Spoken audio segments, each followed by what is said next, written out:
Hey guys, attention deficit firefighter here, and I've got kind of a different video for you today. Instead of talking about a specific firefighting tool, I'm going to talk to you about a carpentry tool. This is my speed square. And this tool actually got me thinking about maybe a new firefighting tactic. And I'm going to take you guys with me on a journey to figure out if this tactic might be worthwhile or might not be. At this point, I have no idea, but stick around, like and subscribe, and come on this journey with me.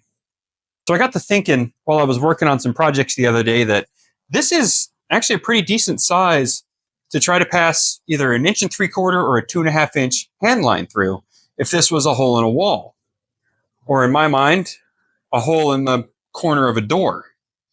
You see, I was cutting some doors in the upstairs of my house, and I decided to cut notches about the same size as this out of the bottom corner of the door to let my cats go in and out. And I realized that I wasn't seeing much of a difference in the draft in my house, but my cats had free movement, which was cool. So I got the idea that what if we cut notches out of a front door or a Charlie side door or whatever in a burning house so that we could advance our hose line with pretty minimal disruption of air. We already carry power saws on the trucks, and we're already kind of doing this by trying to close the door on the hand line. I want to see how much area is open if we have an 1 3/4 or a 2.5 inch hand line going through a door with a rectangular opening. And I want to see how big an opening like this might be and figure out how many CFM of air we might be able to move. I have no idea what this experiment's going to lead me to, and I have no idea if it's going to be interesting, but I'm going to record it anyway, and I'm going to spend 37 hours editing it, and hopefully it's interesting for you guys. So stick around. All right, so real quick math lesson. This is for kinetic energy. It has absolutely nothing to do with what we're talking about today, but this formula will be on the test. We'll talk about it later. I do have two other formulas here for calculating the surface area of a two-dimensional shape. 1/2 base times height for a triangle and length times width for a rectangle. I'm going to use these formulas to calculate the total surface area of the opening in a doorway. And then I'm going to use that data to figure out how much air potentially is being moved. So let's work through some of that. So for my triangle, I'm straight up thinking about the size of my speed square here. So it's got measurements on it, but I don't trust it. So I'm going to do some mathificating here. I have looks like 7 1/4 to me. So 0.5 times 7.25 times, bam, 7.25. Now's the part where I have to use my phone because I need a calculator because my brain can't do that. Right? I promise this is still a firefighting channel, but this is 26.28 inches square. All right? So we'll just call it 26 square inches for the purposes of mathing. So let's look at a doorway opening with, we'll call it 1 3/4 and then 2.5. See what we get. All right. So what I took here was 1 3/4, like an 1 3/4 hand line, basic bread and butter hand line for 95% of the country. Yeah, okay. Some places use 1.5, some places use 2 inch. We're going to go with 1 3/4.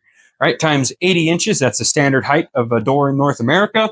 I got 140 square inches. Same thing with the 2.5 inch hand line. If you're one of those people that likes bringing big water to the big fires, times an 80 inch door, we're at 200 square inches. So 26 inches square if I take a notch out of the door, 140 square inches if I have an 1 3/4 line and an open door, 200 square inches if I have a 2.5 inch line and an open door. So mathematically, it seems like I have 6-to-1 advantage between just advancing an 1 3/4 line through the door or cutting a notch out of the corner. The question is it worth taking the time to do it? And exactly how much air are we preventing from moving? So let's do some experimentation, shall we? All right, guys, stay with me. I promise. This is still a firefighting channel. After doing math at 0.5 miles an hour of velocity for the air, at 140 square inches. So this is an 1 3/4 opening in a rectangular door. I'm moving 43 CFM of air, right? Those are cubic feet per minute. 200 square inches, I'm moving 61 CFM. And at 26 square inches, like with cutting the corner off, I'm only moving 8 cubic feet per minute. I think the math is mathin'. Let's see if it's feasible. So I found a couple of shorts I wanted to share with you guys of English cops using chainsaws or reciprocating saws to force entry. Here, check these out.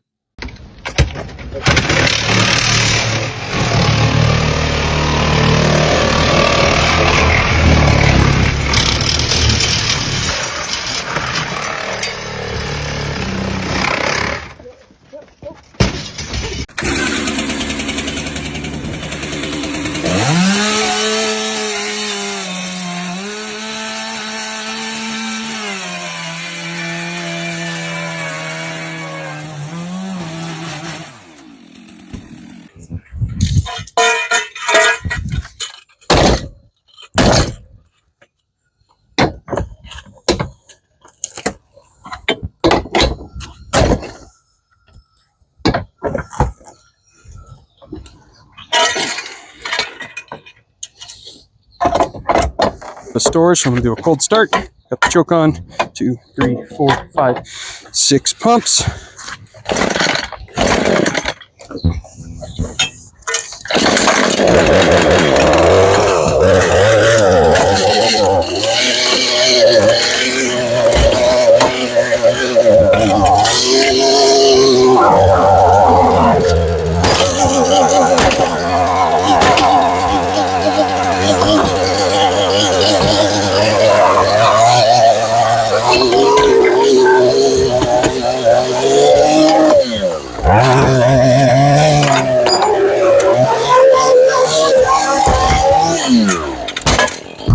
What do I think?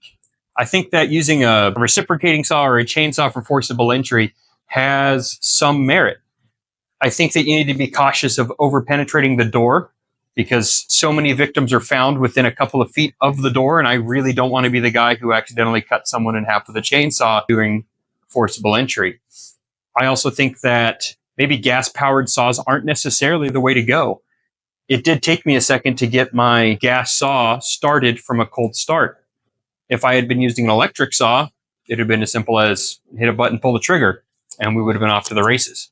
I think that an electric saw with a guard to prevent over-penetration would have been an excellent tool for this application. And I think that would have made it really fast and efficient for a single firefighter to force entry into at least an inward swinging wood door.